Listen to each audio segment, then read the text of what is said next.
Doctor कोठेज gastro liver care and GI endoscopy centre, सोलापुरातील अत्याधुनिक गॅस्ट्रो उपचार केंद्र. तुमच्या पोट, लिव्हर आणि आतडीच्या सर्व समस्यांसाठी विश्वास. विभाग श्री दत्त महाराज गुरुचरित्र पारायण ग्रुपच्या वतीने श्री दत्त उपासना श्री गुरुचरित्र पारायण सप्ताहाचे आयोजन करण्यात आले होते. गुरुपौर्णिमेनिमित्ताने पहेर विभाग श्री दत्त महाराज गुरुचरित्र पारायण ग्रुपच्या वतीने गेल्या 20 वर्षापासून श्री गुरुचरित्र पारायण सप्ताहाचे आयोजन करण्यात येत असून यंदाही लोटस मंगल कार्यालयात या गुरुचरित्र सप्ताहाचे आयोजन करण्यात आले होते. सोमवारी या सप्ताहाचा समारोप करण्यात आला. या निमित्ताने कडगंची येथून पादुका आले होते. यावेळी भक्तांनी मोठ्या मनोभावे दर्शन घेतले. यावेळी श्री दत्त नामाचा जयघोष करण्यात आला. दरम्यान किरण बिटला यांनी या उपक्रमाची अधिक माहिती दिली.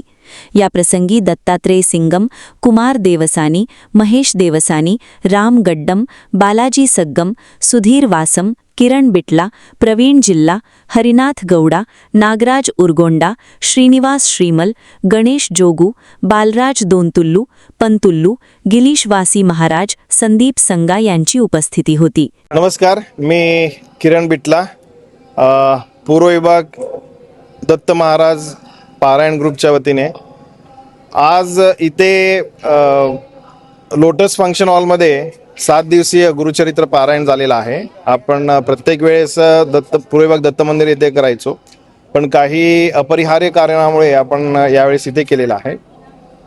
हे जे गुरुचरित्र पारायण आपण करतो की जेणेकरून जास्तीत जास्त आपले हिंदू धर्मातली लोक हे या आध्यात्मिककडे वळावे, हा आपला उद्देश आहे. 20 वर्षापूर्वी ज्यावेळेस आम्ही सुरू केलेलं होतं त्यावेळेस फक्त 20 ते 25 जण होती.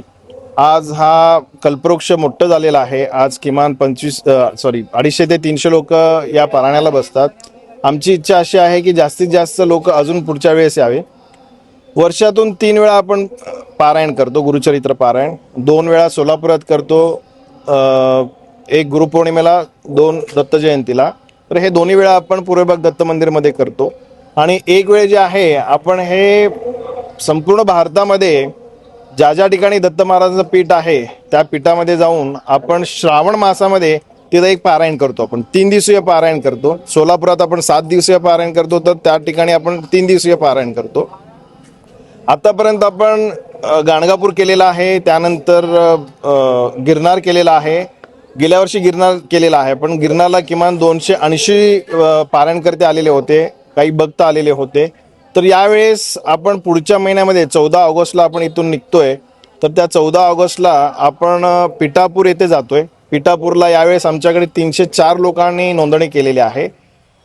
हे जे आम्ही दरवर्षी श्रावण मासामध्ये दुसऱ्या ठिकाणी जाऊन करतो, म्हणजे दत्तपीठात, भारतातल्या दत्तपीठामध्ये जाऊन करतो, याच्या मागे आम्हाला पैसा कमवायचा आमचा उद्देश नाहीये.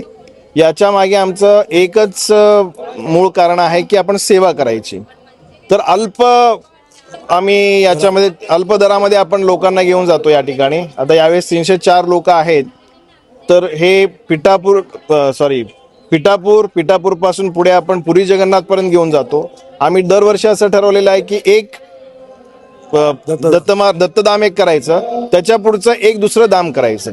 जसं आपण गेल्या वर्षी द्वारका केलेला आहे, त्यानंतर सोमनाथ केलेला आहे. 3 दिवस पारायण आपण गिरनारमध्ये करून तिथून आपण हे 2 धाम केलेले होते. आता यावेळेस आपण पिठापूर आणि दुसरं धाम करतोय आपण ते पुरी जगन्नाथ. तर आम्ही दरवर्षी महाराजांनी आम्हाला असाच त्यांचा कृपाभिलाष आमच्यावरती राहावे आणि दरवर्षी आपण वेगवेगळ्या दत्तपीठामध्ये जाऊन तिथल्या पुढच्या धाममध्ये जाऊन लोकांची सेवा करावी, हेच याचा मागचा आमचा हेतू आहे. याच्या पलीकडे आमचं काहीच हेतू नाहीये.